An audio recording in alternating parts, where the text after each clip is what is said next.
Hello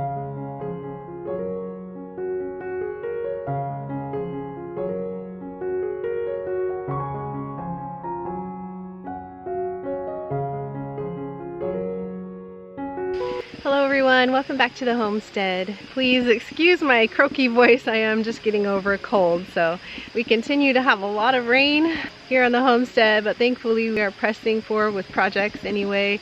Just yesterday the guys were able to get a new gate put up real quick on the duck yard before the rain came, so that was good. And next week we'll be sharing the newest project on the homestead. Nate is making the time at last to use what resources he can find off the homestead to make a new turkey coop, which has been something he's been wanting to do for a long time. So we'll be sharing more of that with you in next week's video. But for today I have a fun recipe to share with you all, and this has been adapted from Shay Elliott of the Elliott Homestead.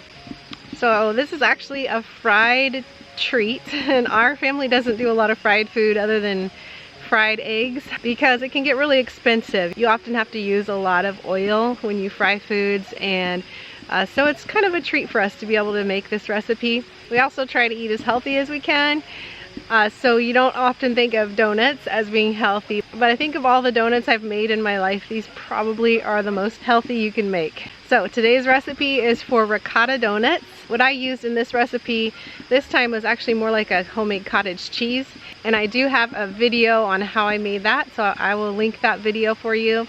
We've been getting about 2.5 gallons of milk a day lately, milking our 2 cows, so I'm trying to come up with creative ways to use the milk. If you don't have fresh milk coming in, you can definitely use store-bought ricotta or even cottage cheese. And my lovely daughter Esther actually made these for us so that I could do the filming. And we realized as we were making these that the recipe I had written down was already doubled. And so we actually quadrupled this recipe when we made it this time. I will be giving you measurements for actually a double recipe and not the quadruple that we made, which makes about 2 dozen little donut holes. Before you start mixing your ingredients together, you want to get your oil warming up on the stove. We used some homemade tallow that I've had in the freezer for a while, and we've also used coconut oil in the past. They both work really well.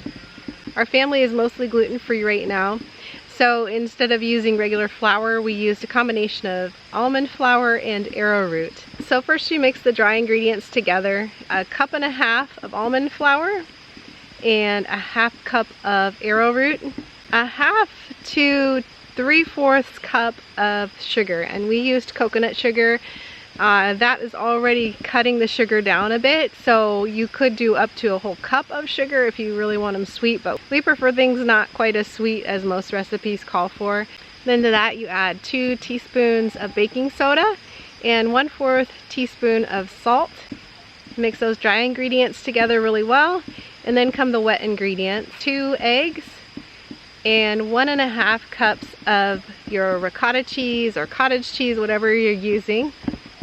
And then 1 teaspoon of vanilla, and we don't have vanilla extract on hand, so we actually have been having fun using vanilla essential oil. And so for this recipe you could do about 6 drops of vanilla essential oil, more if you like more vanilla flavor. 6, 10, 11, 12. And then like I said, we like to use the stick blender to make the batter nice and smooth and get some of the cottage cheese chunks broken up. You don't have to do that, but we prefer to do it that way. We like to try and conserve on the oil, so we just put the minimum amount that we need in the pot and then just add to it as it runs out if need be.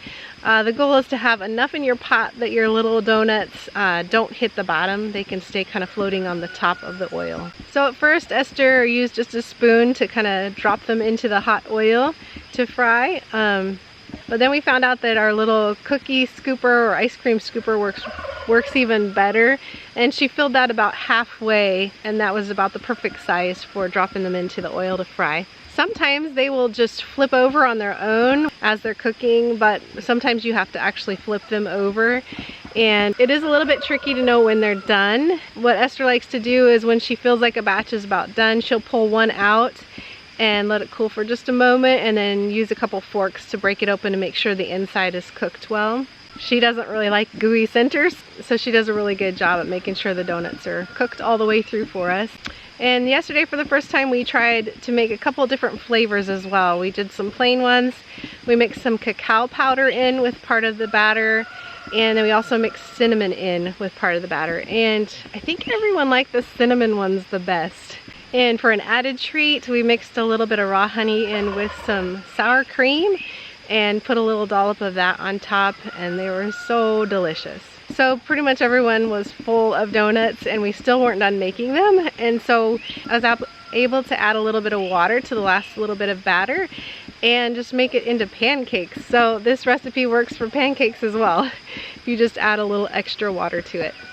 So that's it. This is a pretty easy recipe. It does take a little bit of time, of course, to fry them all, but it's a fun, healthy treat to enjoy once in a while. If you love donuts but want to try and stay away from unhealthy ones, maybe give this recipe a try. If you have any other healthy donut recipes that you enjoy making, could you share in the comments below, please? And before we go, we have a couple thank yous to give. Thank you to Carolyn for the cards, encouraging words, and money that you blessed my brothers and I with. They're doing construction work today, so I'm saying thank you on their behalf. Yes, thank you so much, Carolyn. Carolyn's been watching our videos since the very beginning when we started over 7 years ago, and has been such an amazing encouragement to our family. Thank you, Carolyn, for taking the time to give individual encouraging words in those cards to each of our children. It really meant a lot to them. We just praise y'all for you. Thank you so much for blessing our family. I want to say thank you to Larry B for this really high quality face mask you got for our son Nathan. He is actually off working construction today, so thank you on his behalf. And thank you to our wonderful patrons. Many of you have been with us for so many years, and we really appreciate you.